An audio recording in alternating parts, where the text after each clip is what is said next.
신박한 경제의 핵심을 신박하게 풀어주실 두 분 소개해드립니다. 부릉부릉 박시동 평론가님 나오셨습니다. 네, 안녕하세요. 박시동입니다. 네, 이창민 한양대 경학부 교수님 나오셨습니다. 안녕하세요. 네, 안녕하세요. 예, 지금 박시동 평론가님이랑 저랑 투샷으로 잡으면 네. 크리스마스 분위기가 나지 않을까. 크리스마스인데 아무튼 다들 고생하십니다. 네네. 어떻게 하다 보니까 3부에서는 이상민 나라살림연구소 연구위원이랑 재정을 얘기를 했고요. 지금 이 시간에는 금융과 부동산, 올해 금융 부동산 두 경제 부분 결산을 하게 돼서 크리스마스 저녁 날 네. 너무 무거운 얘기를 하게 너무 무거운 얘기를 우리가 계속하고 있다. 어렵고 무거운 얘기. 네, 하지만 알아야 산다. 자, 두 분 금융시장 얘기부터 좀 해볼까요? 자, 올 금융시장 최고의 이슈 키워드가 뭐라고 생각을 하시는지 먼저 이창민 교수님. 네, 저는 키워드는 중앙은행 기준금리로 일단 잡았습니다. 아, 예. 네네네. 계속 동결했죠 한동안. 네, 계속 동결했는데. 미국은 쭉 올라가는데 우리는 계속 동결했어, 그죠? 이제 나중에 말씀드리겠지만 그냥 포인트는 네. 방금 앞선 이상민 연구원님의 이 정부의 재정의 능력이 없음을 금융 부분에서 상징적으로 나타내는 게 중앙은행 기준금리다라는 취지입니다. 어떤 의미에서 그렇습니까? 예. 바로 들어가면 되나요? 예, 말씀해 주시죠. 이 중앙은행 기준금리가요, 어려운 굉장히 개념인데 사실은 금리를 내릴 때는 경기를 좀 부양을 하고요. 금리를 올릴 때는 경기가 너무 과열돼 있거나 예를 들면 부동산 가격이 높다거나 가계부채가 높다거나 네. 이럴 때 브레이크를 잡는 역할이거든요. 그렇죠. 예. 근데 생각을 해보시면 저희가 코로나 때 경제에 대응을 하느라고 네. 중앙은행이 기준금리를 굉장히 낮췄어요. 네, 그래서 돈이 많이 풀렸죠. 예, 미국도 마찬가지인데 그 이후에 가계부채 또는 부동산 가격에 대한 경고 등이 올라오면서 네. 중앙은행이 기준금리를 쭉 올리기 시작을 했습니다. 그래서 가계부채랑 부동산 가격이 조금 잡혔어요. 네. 그게 이제 작년 얘기라고 보시면 되는데 3.5까지 올렸죠. 예, 예, 3.5까지 기준금리를. 올리면서 네. 그리고 올해는 이제 중앙은행 저희 한국은행 기준금리는 3.5로 계속 유지를 하고요. 네. 미국은 계속해서 상반기까지 올리다가 그 다음에 약간 계속해서 동결을 했는데요. 네. 자, 여기서 이제 제가 이거를 키워드로 잡은 포인트는 중앙은행은 한국은행은 저희 경기 상황이 안 좋기 때문에 금리를 올리기도 참 애매하고. 애매하지만 그렇다고 해서 부동산이나 가계부채 문제가 해결이 되지 않았기 때문에 그렇죠. 그러니까 함부로 또 금리를 내리면 위험하다 이렇기 때문에 가계부채가 늘어나니까. 예, 맞습니다. 예, 금리를 내리면. 예. 그리고 가계부채가 늘어나면 저희 얘기하겠지만 저희 한국의 특성상 부동산 가격의 앙등으로 바로 이어지기 때문에 예. 그런 고민에서 3.5를 계속 유지를 했던 거예요. 네네. 그러니까 온갖 여러 가지 비난을 받으면서. 비판을 감수하면서 이제 그런데 문제는 뭐냐? 올해 초에 보시면 갑자기 정부가 2030의 지지율이 흔들리면서 예, 빚내서 집사라 정책이 시작됩니다. 예, 정책 금융을 갑자기 도입을 했어요.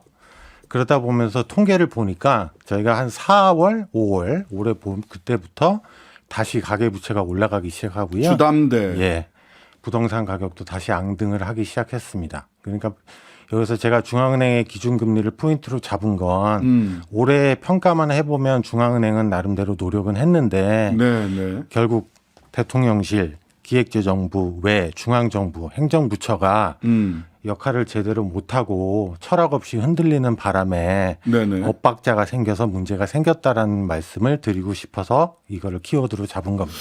결국 정부의 정책으로 주택담보대출 액수, 비율 이런 게 쫙 올라가면서 가계부채가 계속해서 이러다가 풍선 터지는 거 아니야? 큰일 났는데 라는 경고등이 들어올 만큼 올라갔다. 즉 중앙은행은 가계부채가 많이 늘어날까 봐 그래도 금리를 3.5에다가 유지를 했는데 정부는 완전 엇박자로 정책금융을 통해 가지고 은행들 쥐어짜고 빚내서 집사라 정책을 몰아붙이면서 가계부채가 계속 늘었다.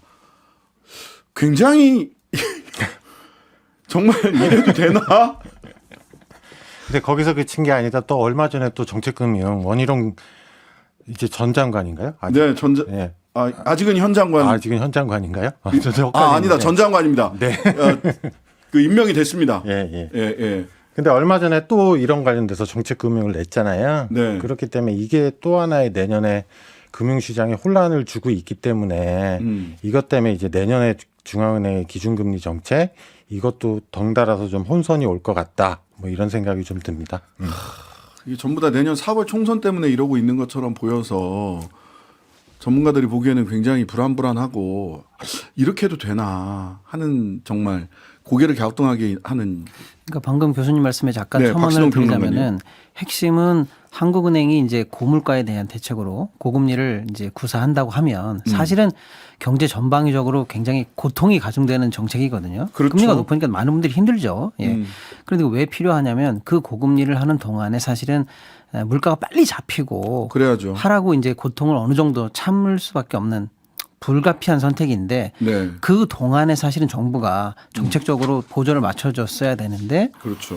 집값을 떠받친다는 이유로 오히려 이제 정책금융 특례그 보금자리론 뭐 이런 거 뭐 40년 50년 만기 예, 뭐 이런 걸 통해서 이제 오히려 고금리랑 엇박자가 나는 정책을 통해서 네, 물가는 네. 물가대로 못 잡고 고금리는 고금리대로 유지되면서 모순적인 상황을 계속 방치하면서 1년 동안 사실은 경제가 홍선을 빚었거든요. 네. 요 말씀인데 네. 더 방금 이제 나온 얘기는 그런 비판이 지금 교수님을 비롯한 많은 학자분들 또 저 같은 뭐 평론가들 많이 했지만은 네. 아직도 정신을 못 차려가지고요. 네. 내년도 방금 나온 그 정책금융 대책이 또 있는데 네. 신생아 관련해 가지고 아기 낳으면 이제 다시 집을 사는데 또 도움을 주겠다라는 정책금융 관련해서 지금 규모가 한 27조 정도 예상이 돼 있고요. 27조요? 네. 그다음에 이제 저번에 저희가 한번 다루긴 했습니다만 청년주택 드림 통장 예. 그거 관련해서도 이제 20조에서 30조가 예상이 돼 있습니다. 그러니까 아직도 고금리 기조가 끝난 게 아닌데 여기다 대고 또 집값 떠받치는 게 적어도 50조 정도 내년에 풀릴 것을 목표로 정부가 하고 있어요. 그러니까 이 혼선이 올해가 끝이 나고 내년에 좀 정신을 차려야 되는데 똑같은 상황이 다시 이어질까 봐가 더 우렵습니다. 이 혼선은 우려스럽습니다. 네. 선거가 끝나야 그나마 조금 이 혼선이 조금 가닥이 잡힐지 어떨지 모르겠습니다. 예. 내년 4월 총선이 있기 때문에 절대 이 기조는 바뀌지 않을 것이다. 내년 4월 달. 그러니까 한쪽에서는 적어도. 수도꼭지 잠그고 한쪽에서는 물 풀고 하는 이상한 상황입니다. 지금. 그러니까 어쨌든 청년들 신생아 막 낳은 이런 분들의 생애 첫 주택이라고 하는 좋은 목표일 수 있는데 빚내서 집 사라라고 하는 거예요. 빚내서 집 사라. 왜 빚내서 집을 사야 되냐? 건설업체, 부동산 떠받치게 해줘야 되니까.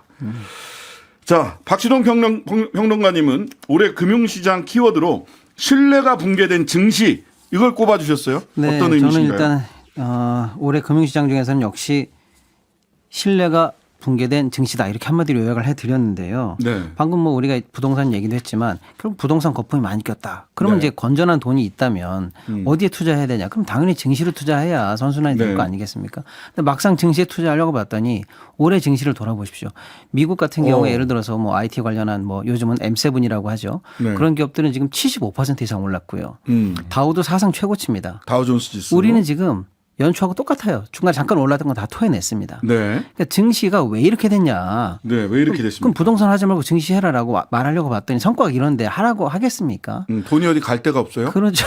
그리고 보면 결국에는 신뢰가 붕괴됐다 증시가. 건전한 투자를 가로막고 있다. 왜냐? 주가 조작이 1년 내내 난무했습니다. 아, 맞아요. 제가 이제 간단하게 이제 짚어드리면 네. 사실 이제 정치면에 제일 많이 나왔지만 김건희 이 여사 주가 조작 도이치모터스 주가 조작 사건이 1년 내내 사실은 정치 경제를 막론하고 일면으로 나왔지 않습니까? 네. 그게 처리가 안 되니까 이제 국민들은 일단은 신뢰를 일단 하기 증시에 대한 어렵죠. 신뢰도가 예. 어차피 저 선수들끼리 뭐 해먹는 거야 이런 생각을 갖게 되는 거죠. 힘 있는 사람 빠져나가는 이런 모습을 보이니까요. 예. 신뢰가 갖기가 어렵고요. 이제 좀 이제 시계열로 한번 쭉 보시면 2월 달에 증시를 강타한 게 이제 SM 관련한 하이브 주가 하이브 이제 저 지분 분쟁 사건인데 그 얘기를 드리려고 하는 게 아니고 그때 카카오가 2,400억 정도의 이제 시세 조정 행위가 있었죠. 아, 그래서 구속되고 막 그랬어요. 이제 지금? 막 재판이 시작된 지 네. 일주일 정도 된 것 구속됐어요. 같습니다. 잘 기억해 보시면 그것도 자본주의 쇼로 나름대로 볼만했는데 거기 시세 조정 같은 불법 행위가 막 들어가는 모습을 우리가 국민들이 봤거든요. 네. 또 4월 달, 5월 달은 기억해 보시면 SG증권발 CFD 사건 알고 봤더니 아. 이게 라더견 일당의 이제 사건으로 이제 여러 명칭으로 보여지는 맞아요, 거죠. 맞아요. 근데 이거 관련해 가지고는요. 그때 한 8개 종목이 한 2, 3주 연속 하한가를 때려 맞아 가지고요. 시총 8조가 날아간 사건입니다, 이게. 네. 굉장한 사건이 있었죠.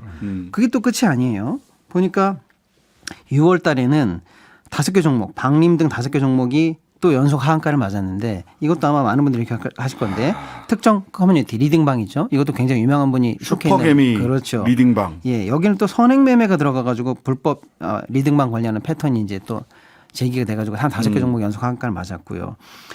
또 방금 말씀하신 그 슈퍼개미 사건은 요거랑 조금 다른, 요거 또 다른 슈퍼개미 사건도 하나 있었고요. 유튜브에 네. 많이 나오는 김씨 사건이요. 그다음에 아마 10월 달에는 영통제지 주가 조작 사건 아이고야. 기억하실 겁니다. 맞아요, 이거. 이거는 뭐 2,000원, 3,000원 하던 게 뭐 몇 배씩 올라가지고 천문학적으로 손실을 끼친 사건이 계속 있었고요.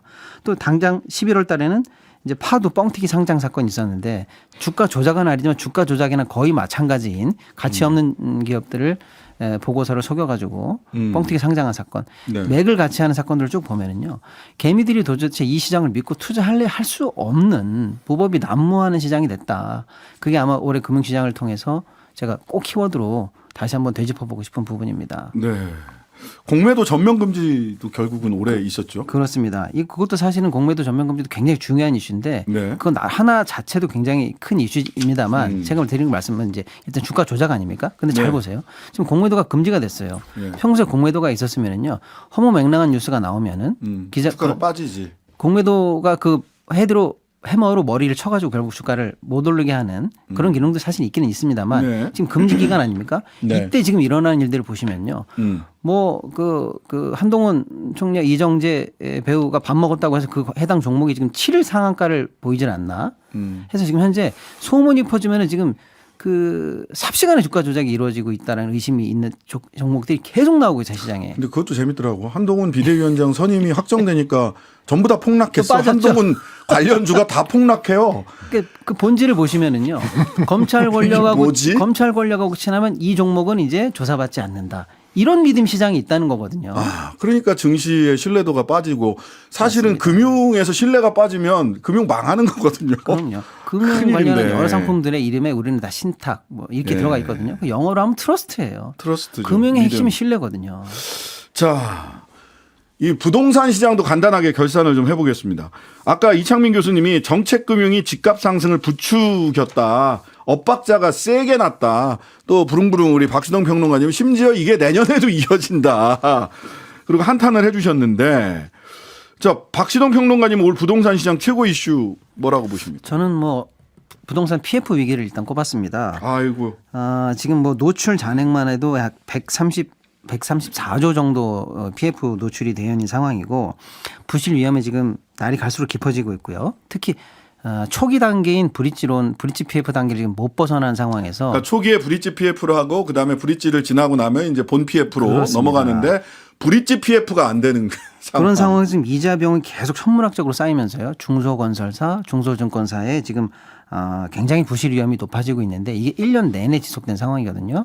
근데 정부가 내놓은 대책이라고 하는 것은 이 폭탄을 잘 눌러서 계속 이연시키는 대책만 냈거든요. 근데 최근에 그래도 옥석을 가리겠다 이런 얘기를 최상목 그 신임 경제부총리 후보자가 이야기를 하긴 했어요. 이제 한계에 부딪혔다라는 얘기가 어쩔 수 없이 이제 떠밀려서 그런 얘기가 나오는 것 같고요. 네. 이제 2주 전부터인가요? 이제 이제 더 이상 누를 수 없는 사건들이 이제 하나씩 나오고 있는 거죠. 예를 들어서 굴지의 건설사인 태양건설 현재 연일 지금 자금 위기에 관한 얘기들이 90대 나오고 회장님이 있고요. 컴백하셨어요. 예, 그래서 일단 계속된 PF 돌아오는 자금들을 현재 못 막고 있어가지고 지금 알짜 사업 매각. 예, 부천의 오장동 사업 현장도 지금 매각하는 것처럼 이제 기사가 나오는 걸로 봐서요.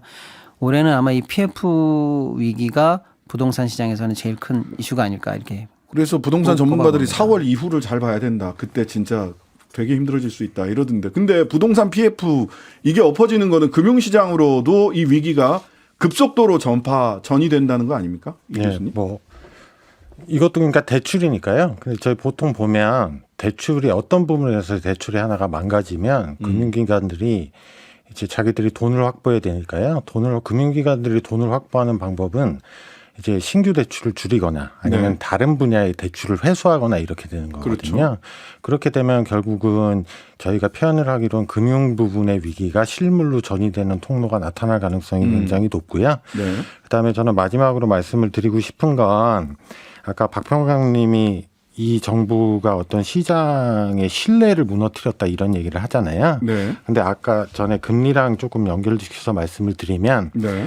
지금 이제 미국 그러니까 미국의 중앙은행이요. 네. 금리를 내년에는 낮추겠다는 시그널을 시장에 던졌어요. 그랬죠. 근데 이제 문제는 그거에 따라서 우리나라도 내년 한 중반 하반기 이후로부터 금리를 중앙은행이 낮출 거다 이런 기대가 막 형성이 되고 있어요. 근데 지금 상황에서 금리를 낮출 거란 기대가 벌써 형성되는 건 제가 보기엔 원인은 딱 하나.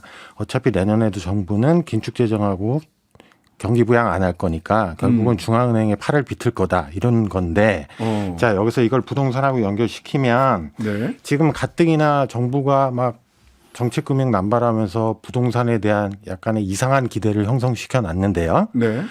여기다가 만약에 시장에서 금리 떨어질 거다라는 기대까지 확고해지면 어떻게 되겠어요? 돈을 무지하게 땡겨서 그게 부동산 시장으로 갈 가능성이 굉장히 높아져 있는 상황입니다. 네. 그렇기 때문에 전 더 위험하다고 봐요. 네. 가계부채가 정말 폭발할 수도 있고 다른 방식으로 굉장히 하이리스크 PF가 만들어질 수도 있고 그렇겠네요. 네, 지금 이제 PF에 대한 그러면 대책은 뭐냐라고 네네. 물어볼 때 정부는 지금 꾹꾹 눌러가지고 폭탄을 넘기기만 하고 있는데요. 지금 예를 들어서 문제를 굳이 따지면 제일 비쌀 때 땅을 샀고요. 땅값 제일 비쌀 때. 지금 PF 돼 있는 그렇습니다. PF 사업 하는 데가 제일 비쌀 때 땅을 샀어요. 그리고 그때 사업성을 예측할 때 금리를 4에서 5로 잡았는데 예. 지금은 한 10에서 12 정도를 평균으로 지금 금리 부담을 하고 있거든요. PF가 지금 그렇습니다. 그러고 있다. 그러니까 2배, 지금 3배 이 상황을 만약에 이연시켜 주잖아요. 뒤로 넘겨주면 그러면 예. 지금 갖고 있는 고금리가 사업성에 반영이 됩니다. 그래서 네. 부도는 안 나도 남는 게 없는 장사가 됩니다. 그러니까 이게 지금 대책이 아닌 거예요. 그러니까 결국에는 옥석 가리기를 통해서 튼튼하지 않은 사업장을 과감하게 정리하면서 낮은 가격에 다시 시장에 선순환될 수 있도록 해야 되는데 그래야 부동산 가격도 떨어지죠. 예, 방금 교수님 말씀처럼 저금리를 통해 가지고 이 위기를 극복해보자 이런 식으로 나갈까 봐 걱정인 거죠. 그러면은 더 풍선만 더 커지는 거예요. 그렇습니다. 터질 풍선 크기만 더 키우는. 예, 그래서 미국 금리가 이제 상반기 정도에 내려갈 거라는 얘기를 가지고 우리도 빨리 내려야 된다라고 계속 압박을 주고 있는 모양새가 좀 걱정은 됩니다. 네, 걱정됩니다. 신박한 경제, 걱정되는 경제였습니다. 이창민, 박시동 두 분과 함께했습니다. 감사합니다. 감사합니다. 네, 감사합니다. 하루 종일 기다려지는 진짜 시사. 평일 저녁 6시 5분 신장식의 뉴스 하이킥.